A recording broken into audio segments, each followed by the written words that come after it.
Queridos a paz do Senhor, sejam bem-vindos ao nosso canal.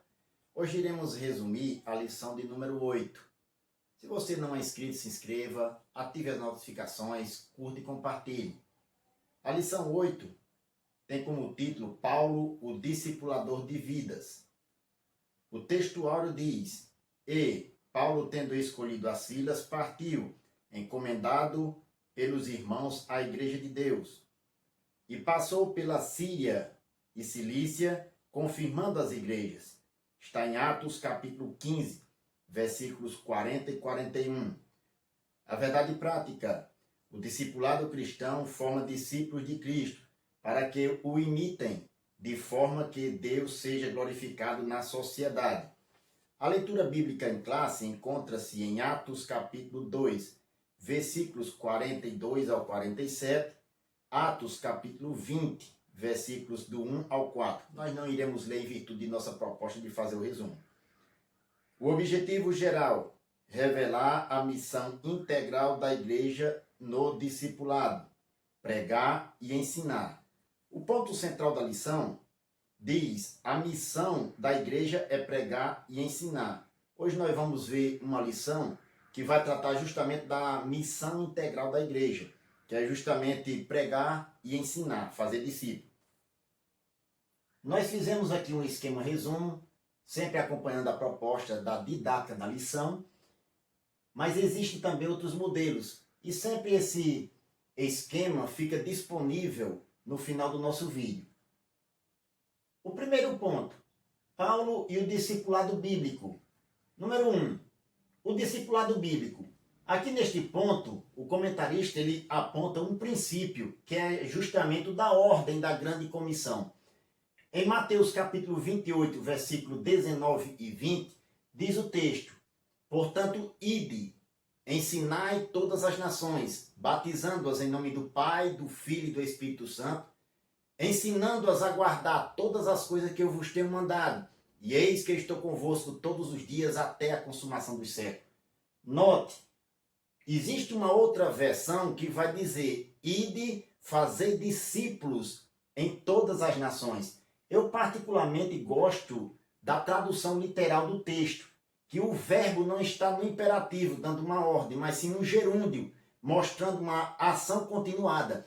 Diz: indo, discipulai todas as nações. Veja, de que forma a igreja deve discipular? Segundo a ordem da grande comissão, de duas formas.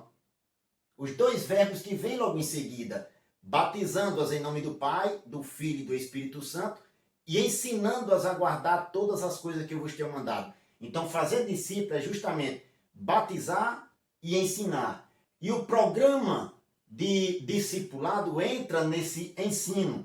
De acordo com Atos capítulo 2, versículos 42 ao 47, está na leitura bíblica em classe, nós não iremos fazer a citação, mas o programa diz respeito justamente do ensino das Escrituras, da oração, a prática da comunhão e serviço. Em Atos 2 e 42, resume bem essa parte. Observe: e perseveravam na doutrina dos apóstolos, e na comunhão, e no partir do pão e nas orações.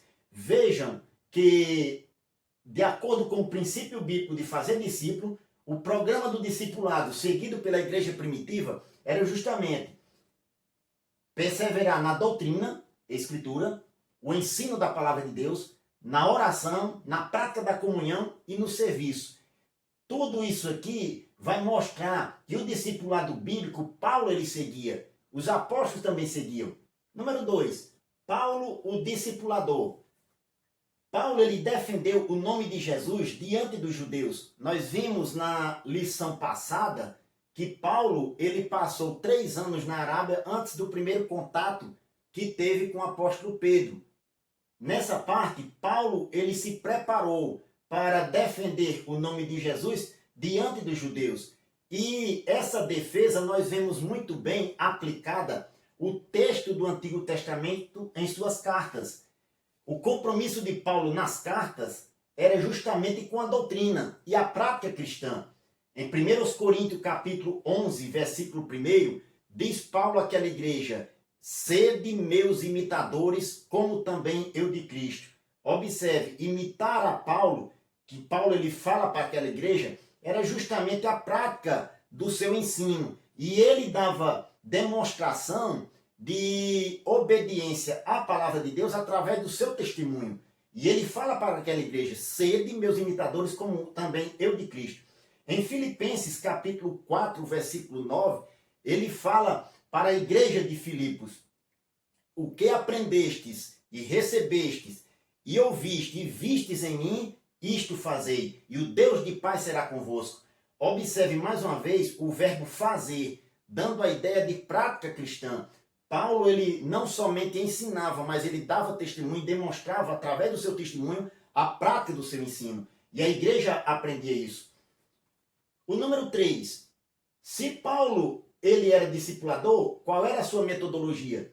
O número 3 vai falar disso. Primeiro, ele pregava o evangelho e plantava igrejas.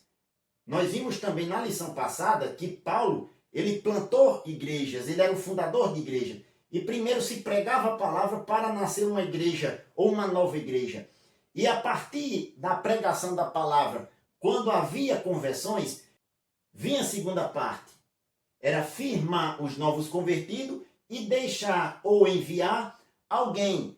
Paulo sempre ele se preocupava com a igreja nascente. Ele não só fundava através da pregação da palavra de Deus as igrejas, ele também tinha a preocupação de deixar alguém para cuidar, para ensinar aquela igreja. Observe, em 1 Timóteo capítulo 1, versículo 3, Paulo rogou a Timóteo que ficasse em Éfeso, para advertires alguns a não ensinarem outra doutrina. Em Tito capítulo 1, versículo 5, Paulo deixou Tito em Creta, justamente para organizar a igreja e estabelecer presbíteros nas cidades. Observe que uma das preocupações de Paulo não era apenas ensinar os novos convertidos, mas dar continuidade ao ensino, justamente cumprindo a missão do Senhor, indo fazer discípulo ou discipulando as nações. O indo é uma ação continuada, não parou na grande comissão, ela continuou ao longo do tempo. E Paulo, ele tinha essa preocupação de sempre deixar alguém ou enviar alguém, como foi no caso aqui, em Timóteo em Éfeso e Tito em Creta, para que desse continuidade ao trabalho e cuidasse da igreja. Existem algumas características do discipulador que o comentarista, ele cita aqui no texto. Nós separamos aqui as características do discipulador: ser um crente de verdade, ser idôneo, honesto, íntegro, ame o Senhor e sua igreja. Veja que Paulo reunia todas essas características. O número 2, o discipulado e a missão integral de pregar e ensinar. Primeiro ponto, a pregação, o ponto de partida. O comentarista, ele vai pontuar aqui dizendo o seguinte: pregar o evangelho é o meio que o Espírito Santo leva as pessoas à salvação. Veja, a pregação do evangelho, o Espírito leva as pessoas à salvação. Lá em Marcos capítulo 16, versículo 15, diz: ide por todo mundo, pregai o evangelho a toda criatura. A tradução literal de Marcos 16 e 15 é: indo para o mundo inteiro, proclamai o evangelho a toda criatura. Indo, uma ação continuada. Começou com os discípulos, amando do Senhor, e a sua igreja deu continuidade. É uma ação continuada. Em João capítulo 16, versículos do 8 ao 11, diz o Senhor Jesus a respeito do Espírito Santo, que quando o Espírito Santo vier, convencerá o homem do pecado, da justiça e do juízo. Do pecado, porque não crê em mim. Da justiça, porque vou para o Pai e não me vereis mais. E do juízo, porque o príncipe deste mundo já está julgado. Observe que pregar a palavra é com a igreja, mas quem salva é o Espírito Santo. Quem convence o homem do pecado, da justiça e do juízo é o Espírito Santo. A igreja, ela foi revestida pelo poder do Espírito para justamente cumprir a sua missão. O Espírito Santo revestiu de poder a igreja. Em Atos capítulo 1, versículo 4. E estando com eles, determinou-lhes que não se ausentassem de Jerusalém, mas que esperassem a promessa do Pai, que, disse ele, de mim ouvistes. Porque, na verdade, João batizou com água, mas vós sereis batizados com o Espírito Santo, não muito depois destes dias.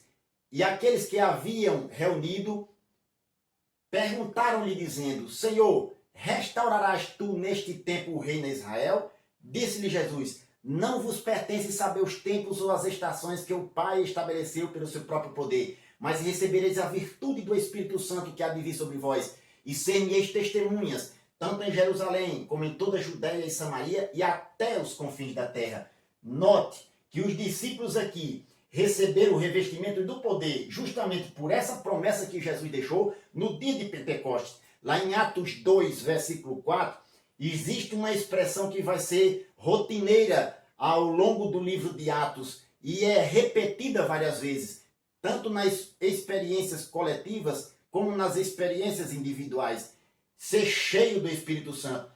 Todos foram cheios do Espírito Santo e começaram a falar em outras línguas, conforme o Espírito Santo lhes concedia que falasse.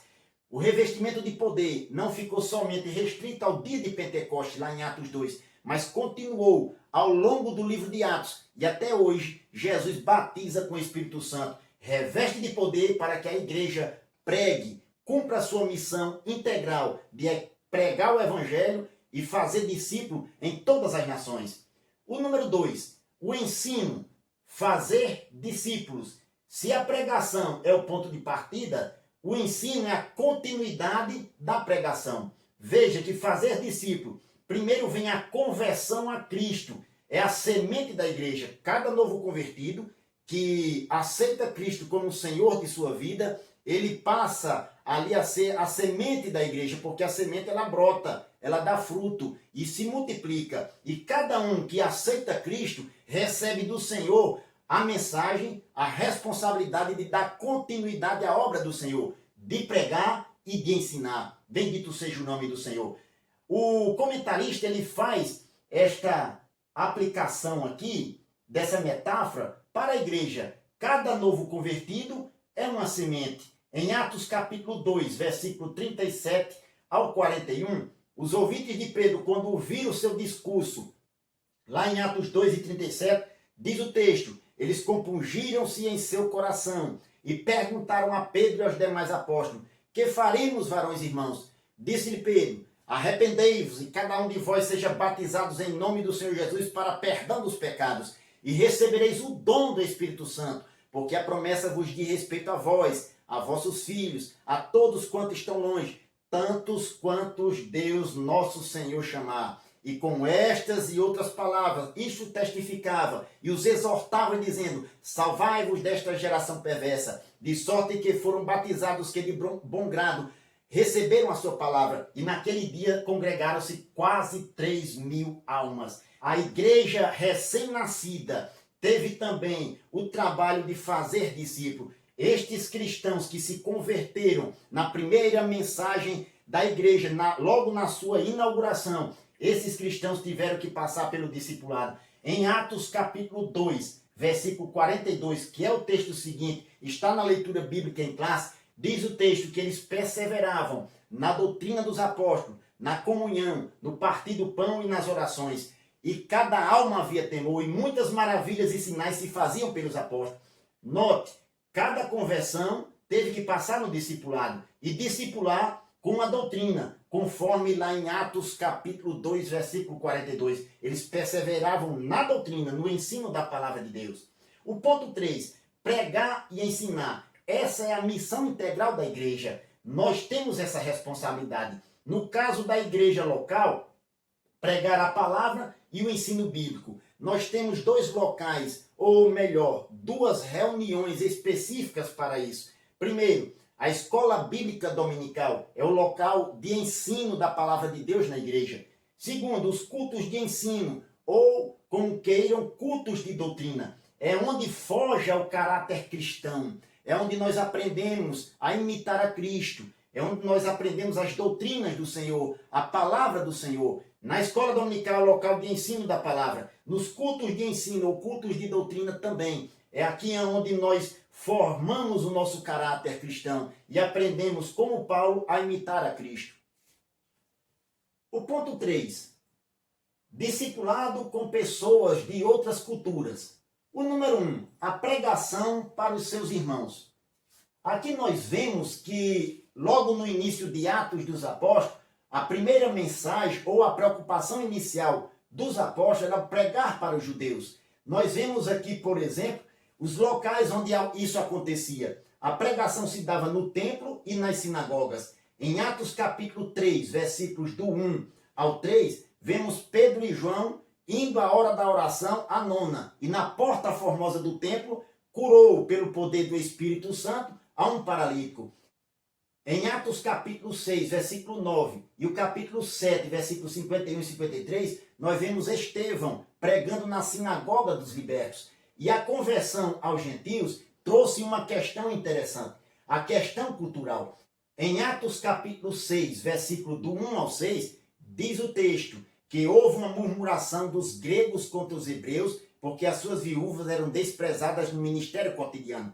Os gregos eram os crentes judeus de língua grega e cultura grega. Eram os nascidos fora da Palestina, mas que tinham aceitado a Jesus. Os hebreus eram os crentes judeus de língua hebraica, que nasceram lá em Israel. Houve esta murmuração e como os apóstolos, eles resolveram o problema. Passaram a solução para eles mesmos resolver. Disse, escolhei entre vós 7 varões de boa reputação, cheio do Espírito Santo e de sabedoria. Nota as características dos varões que deveriam ser escolhidos entre os gregos, entre os crentes judeus de língua grega.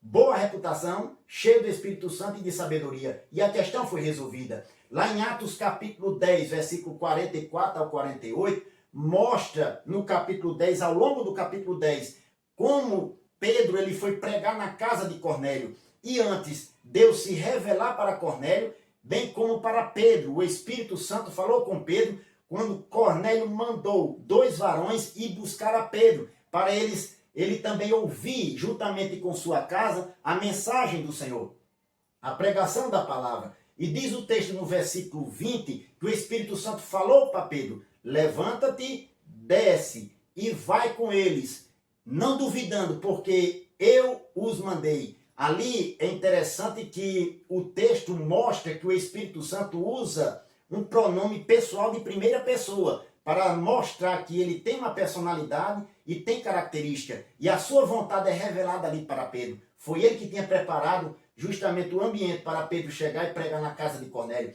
Em Atos capítulo 15, a questão cultural ela é resolvida. De que forma? Os apóstolos eles fazem a reunião lá no concílio de Jerusalém, que foi o primeiro concílio da igreja, que lá os apóstolos resolveram, escrevendo uma carta e mandando juntamente com Paulo e Barnabé, Judas e Silas, esta carta para a igreja gentia. O ponto 2, a expansão para os gentios.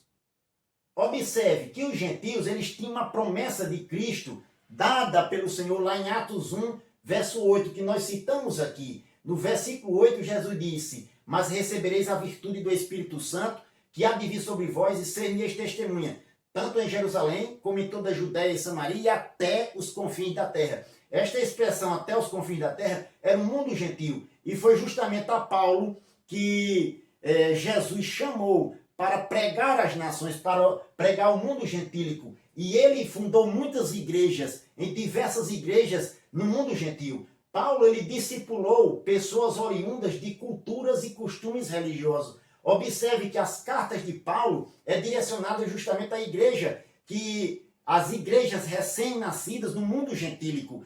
Paulo ele discipulou aquelas igrejas de maneira extraordinária e as suas cartas mostram isso. O ponto 3, o discipulado numa cultura diferente. O discipulado é o melhor método para ensinar o evangelho.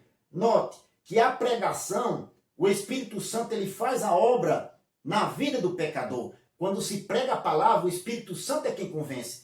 A missão da igreja, a missão nossa, é pregar o evangelho, mas quem convence o homem é o Espírito Santo. No discipulado, existe também uma ação dupla, porque através do discipulado, o Espírito Santo trabalha na vida da pessoa, há uma mudança de pensamento e ações. Lá em Filipenses capítulo 4, versículo 8 e 9, Paulo diz àquela igreja, vou repetir o verso 9, dito anteriormente, em Filipenses 4 e 8, ele diz, quanto ao mais, irmãos, tudo que é verdadeiro, tudo que é honesto, tudo que é justo, tudo que é puro, tudo que é amável, tudo que é de boa fama, se há alguma virtude, se há algum louvor, nisso pensai. E o que aprendestes e recebestes, ouvistes e vistes em mim, isto fazei, e o Deus de paz será convosco.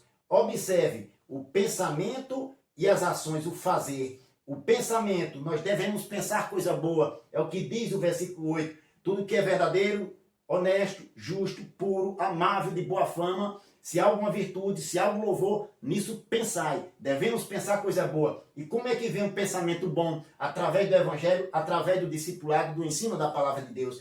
E o fazer é justamente o que Paulo disse. O que ouviste, viste, observaste em mim, ouviste, isso fazei. Então, há o testemunho pessoal do discipulador para aquele que está sendo discipulado.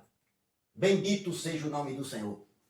Queridos, nós aprendemos aqui nesta lição que nós temos uma missão dada pelo Senhor. E a missão integral da igreja é pregar o evangelho e fazer discípulo de todas as nações. Devemos continuar fazendo a obra do Senhor. Cada um dentro de sua chamada, cada um dentro de sua responsabilidade. Somos o corpo de Cristo, seus membros em particular. E Deus colocou em nós a missão de pregar e de fazer discípulo de todas as nações. Que Deus possa lhe abençoar em o nome de Jesus.